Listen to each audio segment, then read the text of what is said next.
Okay, so I'm kind of lucky. It's not actually my job. The Corner House has a marketing team, which is really good. But for this show, we've had kind of multiple things. We've had so for the art world, to get people in from the art world, we've had adverts in magazines. We've had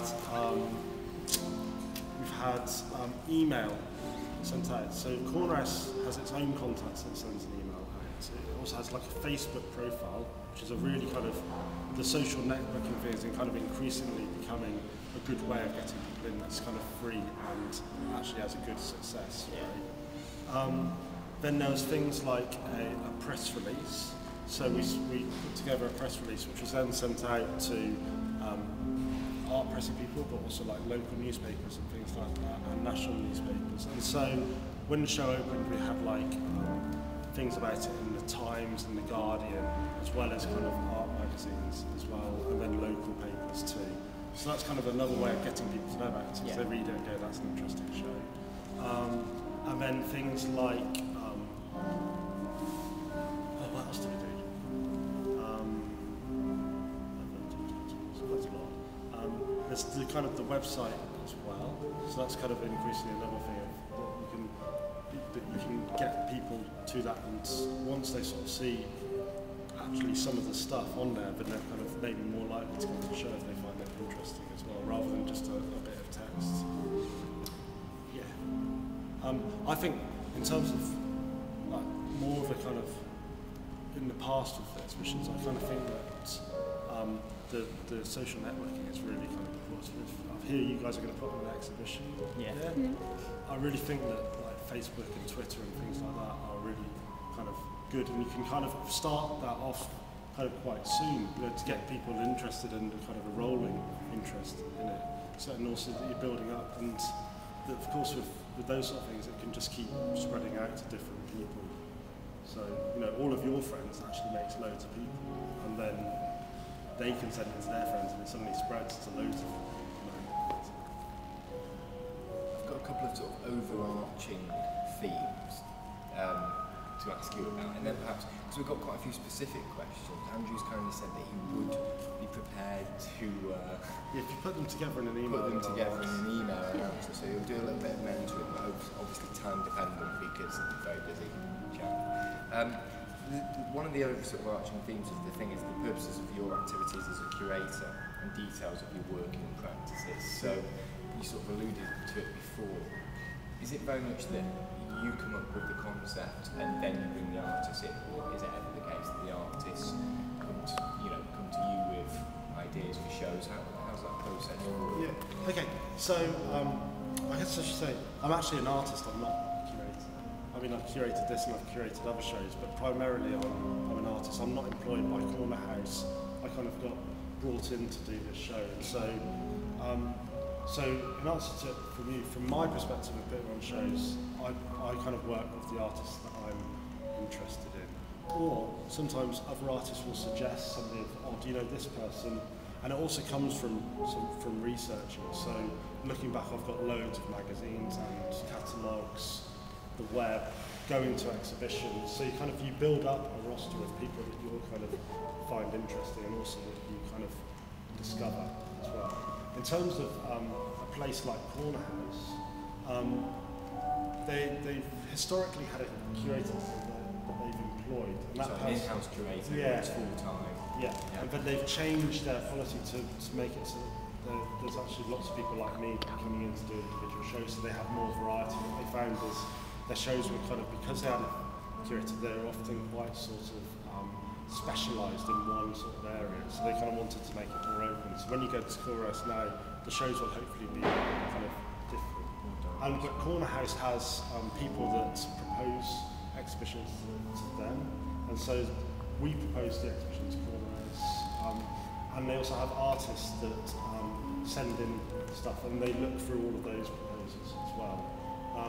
Quite often, those artists will get shown in what they call the Corner House projects, which is the bar and the cafe. So quite a lot of the work that you see in there is from artists sending in proposals. So often they're artists at the beginning of their careers.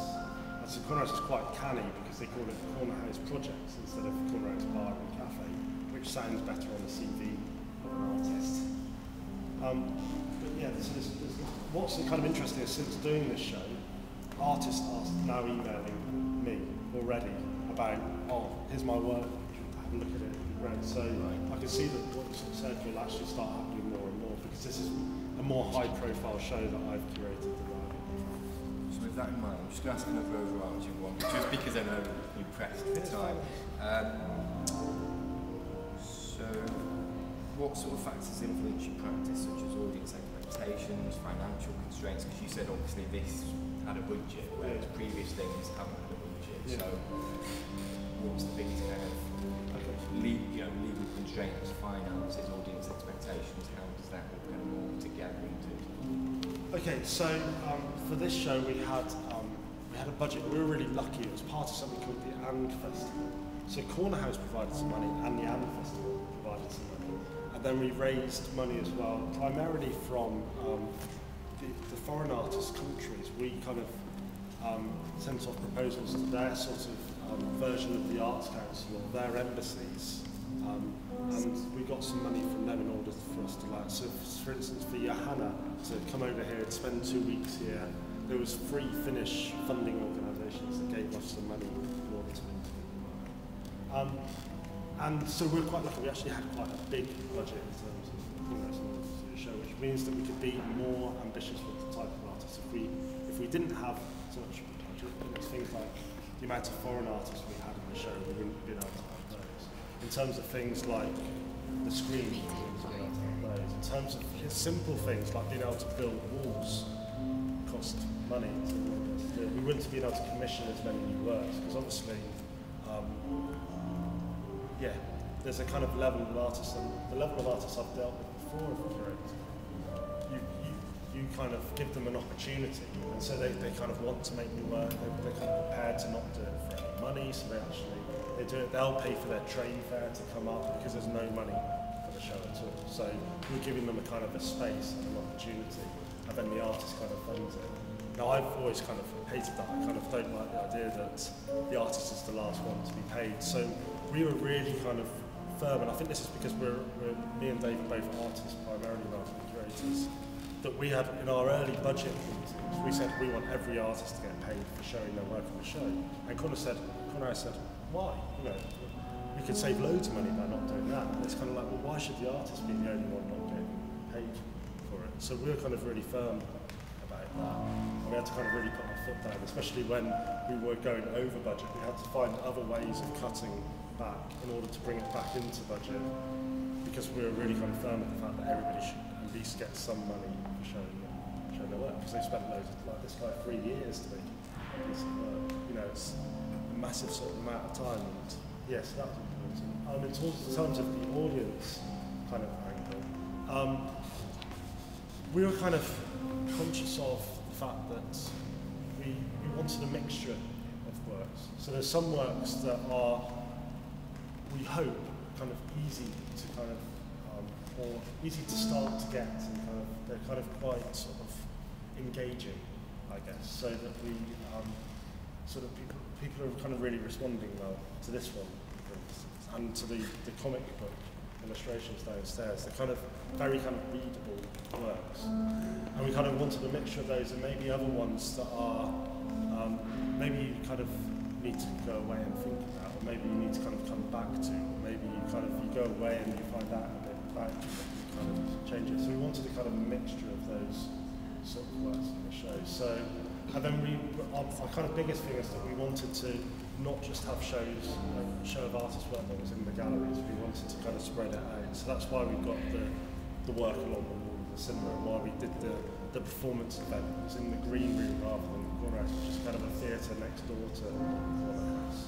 So we kind of, and then the off-site one in the office. We kind of, ideally we wanted to have more of that. We're kind of out in public spaces. So we had ideas of like projecting a piece of work onto the side of the building, and then we couldn't really do it because the cost of hiring a projector powerful enough to be able to do that would have meant that we couldn't have done other things. So we had kind of other ideas. We kind of wanted to do a billboard, but again, the money of doing that was kind of too much. So we kind of wanted to spread out. So so that things like the canopy and like I said, it was great the other day with the fly posters going along. There was some skater kids that were kind of looking at it. I kind of think those guys probably aren't going to come into the gallery, so they probably don't see this as an artwork. But it's really great that they're actually taking the time to actually have a look at it and kind of enjoy it. So that was kind of one of our things, that we wanted to not just have these works in the galleries where there'll be certain demographic. Yeah, that we wanted some of the works to be out there. That, you know, like the canopy, it's a really odd thing. It's not explained what it is, but suddenly all the people that walk up to the station every day will suddenly have come across this canopy and go, what's this? If Andrew's got a couple more minutes, if you'll fire off any questions. I mean, you've got some questions. How has technology sort of changed the way that you exhibit your work? Okay.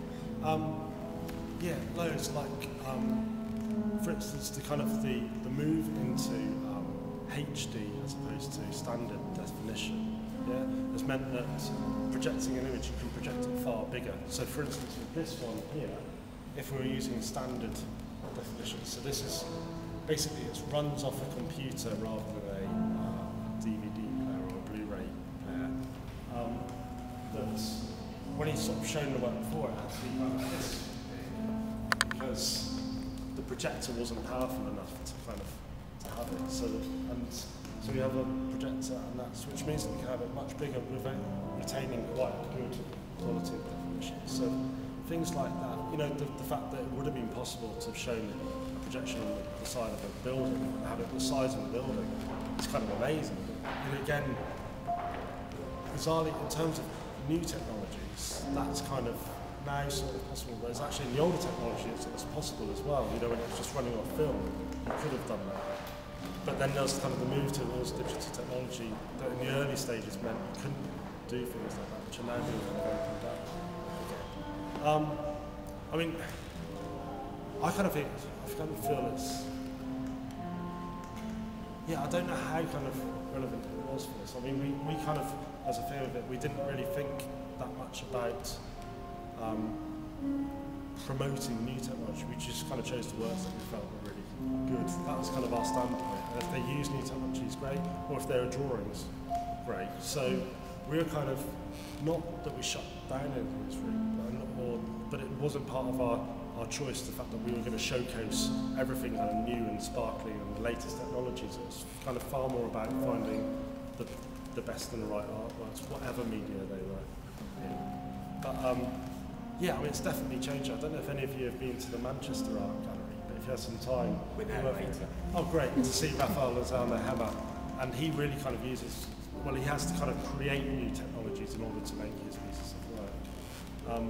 And they're fantastic. I kind of think he's a really good example of an artist that uses the cutting edge technologies, but when you see the work, you don't necessarily see the technology, you actually see what it's doing, rather than, you know, there's a lot of artists using new technology where all you see is what the technology is doing. And that's again part of our choice, that we didn't really want the technology to be visible, we wanted the works to be visible. And that's kind of my standpoint. I'm really quite old-fashioned as an artist. I'm a painter. I kind of do painting and animation and things like that. And I reject the latest technology. So for my animations, I use Windows Movie Maker and I got trained to use kind of Maya and things like that. And I just went, no, I don't want that. I kind of want to step back and to have something that's universally available for all. I'm kind of far more interested in that as an artist, of using things. So I use Windows Movie Maker because you get it free with every PC, so everybody can kind of produce this stuff. And for my animations, I use a kind of a pen and paint because anybody can get all of that stuff, rather than kind of the technology that costs thousands of pounds to be able to kind of use it. Any other questions? I mean, those are the key themes, aren't they? We're really interested in. I'm kind of interested for years, the show that you've got to put on. Yeah? Is that kind of quite a daunting thing to do? Is that kind of... No, it will be. And is it a show of your work?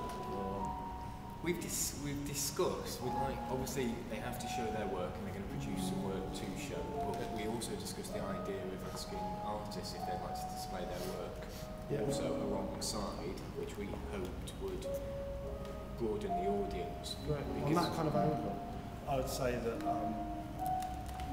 don't be afraid of asking any kind of artist. You know, that's one of the things that I've kind of realised through doing this show is actually artists are generally, if you ask them, they're generally interested in showing their work. And they're generally also very kind of supportive of it being shown by the kind of the next generation of students. So I kind of think that you can be kind of quite ambitious in terms of who you ask, but be with that maybe you, if they kind of start saying, yes, we're interested in that, then think of work that isn't actually going to cost that artist any money. So if it's kind of big name type artist, then maybe like a DVD that you can send in the post for you to show, or a drawing that you can put in the post, rather than something that's sculpture and things like that. It's kind of a good thing. But yeah, I wouldn't kind of hold back from the fact that you can approach people. In terms of getting hold of them, when there's bigger artists, they'll often be represented by a gallery. So you could do the Google search. So we had to go through galleries as opposed to you couldn't actually get the contact details of some of the artists. You kind of had to go through these channels as well. But yeah, I think it'd be a really great experience for you to kind of ask if you that'd be good. And not kind of as daunting. Often you're kind of surprised. There's a curator friend of mine who got on hundreds of shows, and quite often in kind of old converted shops and things like that. And he's only ever been turned down by an artist once, and that's just because they're too busy to do it. Everybody else is, you know, and they've put on big artists where it was the thing of just sending a DVD and showing their work. We've overrun your time. That's fine. Very, very much. Good. Really